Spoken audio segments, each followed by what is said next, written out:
బీహార్లో ఎన్నికల సందర్భంగా ఎన్నికల సంఘం చేపట్టిన ఓటర్ జాబితా ప్రత్యేక సమగ్ర సవరణ ఎంత దుమారం రేపిందో అందరికీ తెలుసు.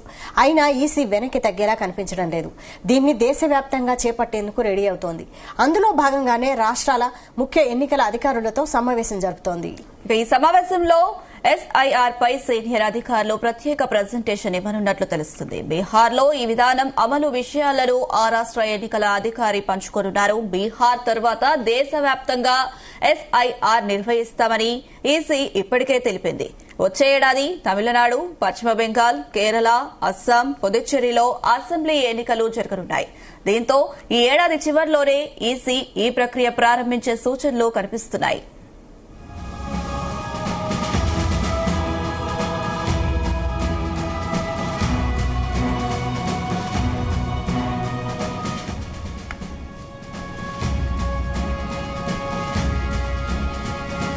బీహార్లో ఎన్నికల సందర్భంగా ఎన్నికల సంఘం చేపట్టిన ఓటరు జాబితా ప్రత్యేక సమగ్ర సవరణ ఎంత దుమారం రేపిందో అందరికీ తెలుసు.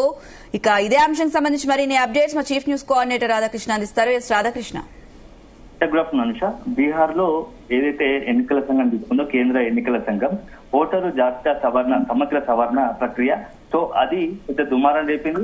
సో ఆ రకంగా సుప్రీంకోర్టు వరకు వెళ్ళింది. ఆ సుప్రీంకోర్టు కూడా ఇది రాజ్యాంగబద్ధంగా జరుగుతుంది కాబట్టి అందరూ ఆమోదించాల్సిందే కేంద్ర ఎన్నికల సంఘం తీసుకున్న నిర్ణయాన్ని సమర్థించింది. సో ఈ నేపథ్యంలో ఇప్పుడు బీహార్ లో చేపట్టినటువంటి ఎస్ఐఆర్ ఏదైతే స్పెషల్ ఇంటెన్సివ్ రివిజన్ అంటే ఓటర్ ప్రక్రియ ఉందో దాన్ని ఇప్పుడు మొత్తం దేశవ్యాప్తంగా అమలు చేయాలని కేంద్ర ఎన్నికల సంఘం భావిస్తోంది. సో ఈ నేపథ్యంలో అన్ని రాష్ట్రాలకు సంబంధించినటువంటి ఆయా రాష్ట్రాల ఎన్నికల అధికారులతోని ఎన్నికల సంఘానికి సంబంధించినటువంటి రాష్ట్ర ఎన్నికల సంఘంతోని మొత్తంగా ఈ రోజు భేటీ కాబోతోంది. ఈ భేటీలో అసలు ఏం చేయాల్సి వస్తుంది, ఓటర్ సవరణలో భాగంగా ఎలాంటి ప్రక్రియ చేపట్టాలనే దానిపైన మొత్తంగా కూడా వాళ్ళకు గైడ్ చేసే అవకాశం కనపడుతోంది. సో బీహార్ లో చేసినటువంటి ప్రక్రియ ఇప్పుడు దేశవ్యాప్తంగా అమలు కాబోతోంది. ఎందుకంటే గత 20 ఏళ్ల క్రితం ఈ యొక్క ఓటరు సవరణ ప్రక్రియ కొంత అంటే అక్కడ ఉన్న చిన్న చిన్న వాటిని పొరపాటులో భాగంగా జరిగిన వాటిని తీసివేయడము, అదేవిధంగా యాడింగ్ చేశారు. కానీ ఇప్పుడు సమగ్రంగా ఇది అంటే ఎక్కడలో స్థానికంగా ఉన్న వారికి ఓటు హక్కు కల్పించడంతో పాటు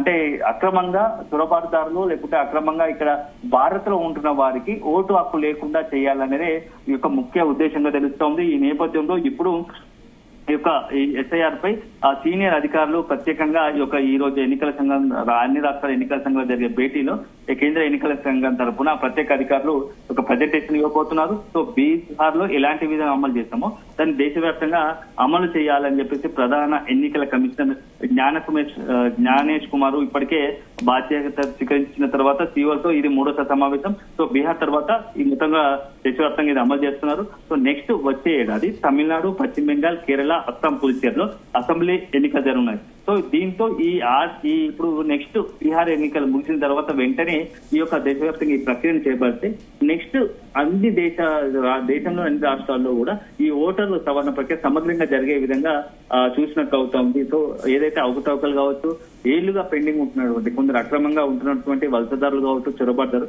వాళ్ళందరికీ ఉన్నటువంటి ఓటు హక్కు విషయంలో వాళ్ళు పక్కా అన్ని ఆధారాలతో కూడినటువంటి స్థానికత కావచ్చు ఇతరత్ర అన్ని ఆధారాలతో కూడినటువంటి డాక్యుమెంట్ సమర్పించాకే నెక్స్ట్ వాళ్ళది ఓటు హక్కు సంబంధించి ఓటు హక్కు వినియోగించుకునేలా లేకపోతే ఓటు హక్కును కల్పించాలని చెప్పేసి ఎన్నికల సంఘం భావిస్తోంది. సో దీంట్లో ముఖ్యంగా ఇప్పుడు బీహార్ లో కూడా కొంత అనేక మంది లక్షలాది మంది చొరబాటుదారులకు అక్రమ వలసదారులకు ఓటు హక్కు ఇచ్చారు. అలాంటి వాటిని తీసివేశామని చెప్పేసి కేంద్ర ఎన్నికల సంఘం చెప్తోంది. సో ఇది నెక్స్ట్ దేశవ్యాప్తంగా అమలు చేస్తే మొత్తంగా కూడా దేశానికి సంబంధించి దేశ పౌరులకు మాత్రమే ప్రజాస్వామ్యయుతంగా ఓటు హక్కును కల్పించుకునే బాధ్యత ఉంటుంది. సో అక్రమంగా ఉన్న వారికి ఓటు చెల్లదు అని చెప్పేసి ఒక నిర్దిష్టమైన ప్రణాళికతో కేంద్ర ఎన్నికల సంఘం వెళ్తోంది. సో గతంలో 2 దశాబ్దాల క్రితము చివరిసారిగా చేశారు. సో అప్పుడు కొంత అనుబంధంగా ఏర్పడ్డ సవరణలు మాత్రమే చేశారు. ఇప్పుడు పూర్తి స్థాయిలో ప్రక్షాళన చేస్తా ఉన్నారు. సో ఎవరైతే ప్రస్తుతం యాక్టివ్ గా ఉన్న వాళ్ళు లేకుంటే స్థానికత ఆధారంగా వాళ్ళకి అన్ని ఓటు హక్కును కల్పించడంతో అక్రమంగా ఉన్న వాటిని అన్నిటిని కూడా తీసివేయడం జరుగుతుందని చెప్తా ఉన్నారు. Anusha. Right Radhakrishna, thank you.